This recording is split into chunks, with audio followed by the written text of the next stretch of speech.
Yes, now I need to keep the morale up. My workers need to work in 3 shifts. We can't shut down the engines because they might not start again if it's cold like now. Winters are so short now. We don't have days off so that we have enough time to do what is planned for the year. Our business depends on how much wood we cut. All of our prosperity depends on wood. And the wood depends on the weather. No longer as constant as once it was.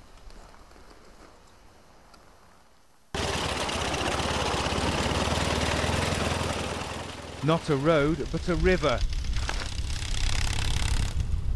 This is a special kind of motorcycle for a special kind of surface. The winter crossing between the northern Russian port of Archangel and the nearby islands. The people here have adapted their lives to their harsh winter climate. The freezing temperatures actually make it easier for them to cross into the city for work, for shopping, for whatever else. So the warmer winters now mean that there's a shorter time of year when they can use this ice as a bridge. There's actually just one problem with the ice bridge. Every time a ship needs to go through, it gets broken up. So they've actually put this wooden walkway here to make sure that people can still get across.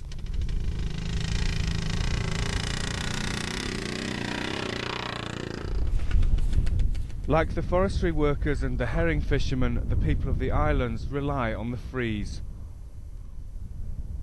When there's no ice, they have to make their way by boat, more costly and more complicated. Now, while the ice holds firm, they've even built a heated hut in the middle of the river.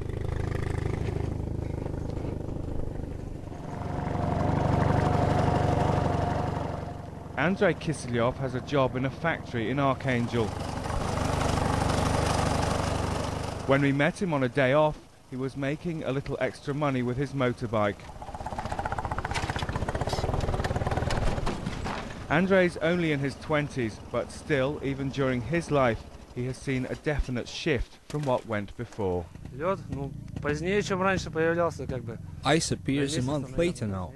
Climate changes, it feels different. And still, now the ice is not properly thick. Thank God we've got a road here. Islanders have to make it themselves.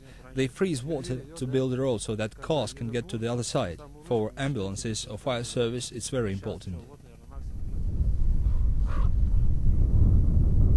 The people of the Russian north accept that they must adapt. But with their weather no longer what it was, they can't be sure what they must adapt to.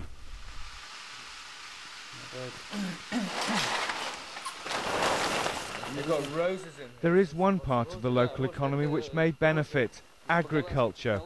In these hot houses near Archangel, they grow flowers and vegetables which would otherwise have to be brought in from beyond the region. The temperature outside, just about a metre from where I'm standing, is minus 27 degrees Celsius. But here inside the greenhouses, the temperatures have to be kept at very precise levels. For the roses, for example, that means plus 22 degrees Celsius. And that can be really difficult to maintain at a time of changing climate.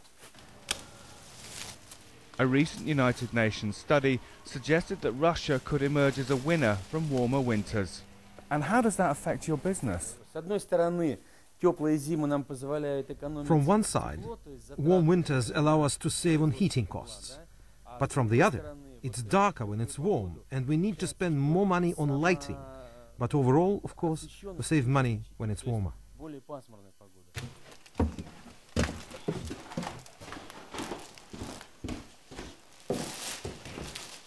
Here, they look to the skies to try to learn what the future holds.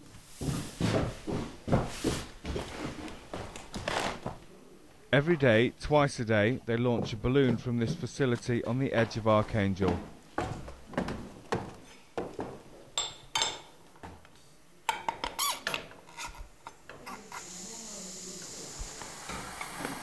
It's a precise operation. For accurate comparisons, the launch must happen in the same 5-minute slots each day.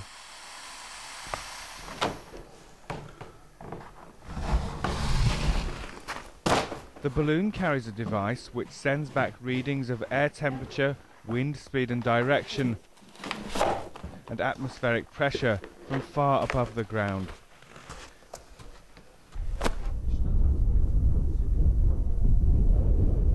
These are the data which people here rely on as they try to understand how their winter is vanishing.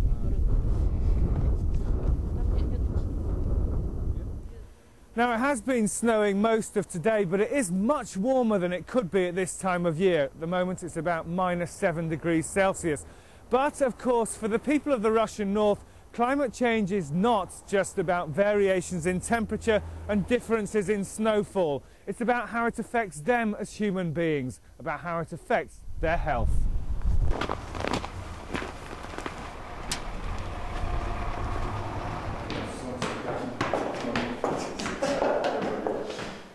Lilia Dobrojeva is Deputy Director of the Institute of Environmental Physiology.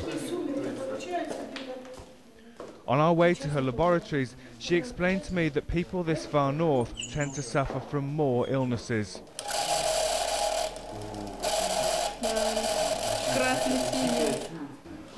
They also have shorter life expectancy. The research staff here are trying to understand whether the changing climate will be good for human health. If warmer weather will lead to less sickness and lower rates of winter mortality. Maybe there is a positive effect on human health. When it's warmer, the body needs to use less energy. People in the north need a special diet. The easiest way to acquire energy is from fat. But now people are starting to eat differently. Their diet is shifting to rely on carbohydrates, and that can be dangerous too. Здравствуйте, hello, James Rogers from the BBC. As part of their research, the Institute is monitoring the health of a group of pensioners.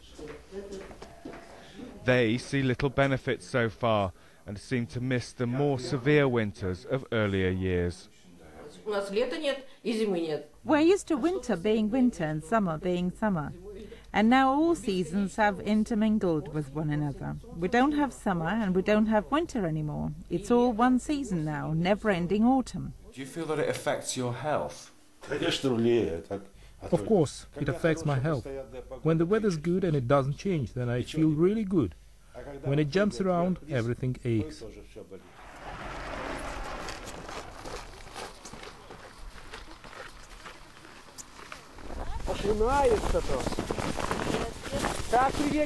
There is one traditional Russian pastime which they swear keeps you healthy through the winter. These are the walruses, as Russian ice swimmers call themselves.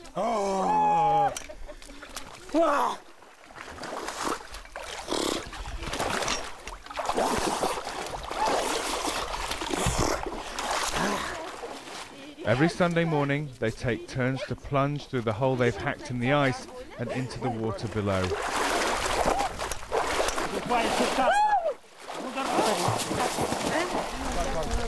I grabbed a quick word with Alexander as he climbed out. I've decided to look after my health radically, like this. This helps. All colds are gone forever. Nothing hurts. Everything is wonderful. The water is warm. It's +1. The air, though, is -20, so you have to be determined if you want to take a dip.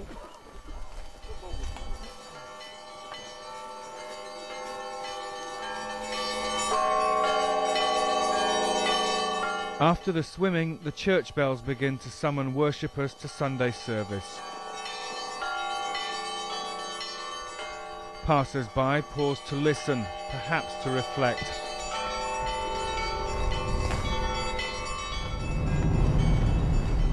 It's time to return to some of the people we've met and hear their final reflections on the changes around them. How can I explain that? Are you warmer outside or next to a stove? So are we, warmer near a stove. Frost is actually enjoyable. It's much nicer than rain or slush. I'll need to have additional resources, more workers. The shorter the winter, the more work will have to be done in a shorter period. And there is not enough of those resources already. Perhaps this shirtless skier best sums up the stoicism of the Russian north. All throughout the winter, even when it's -22, I ski, in a t-shirt. It rarely gets colder now. I start skiing later now because snow falls only after New Year. Yes, the seasons have become shorter. But what can you do? We've got to use every available day to the full.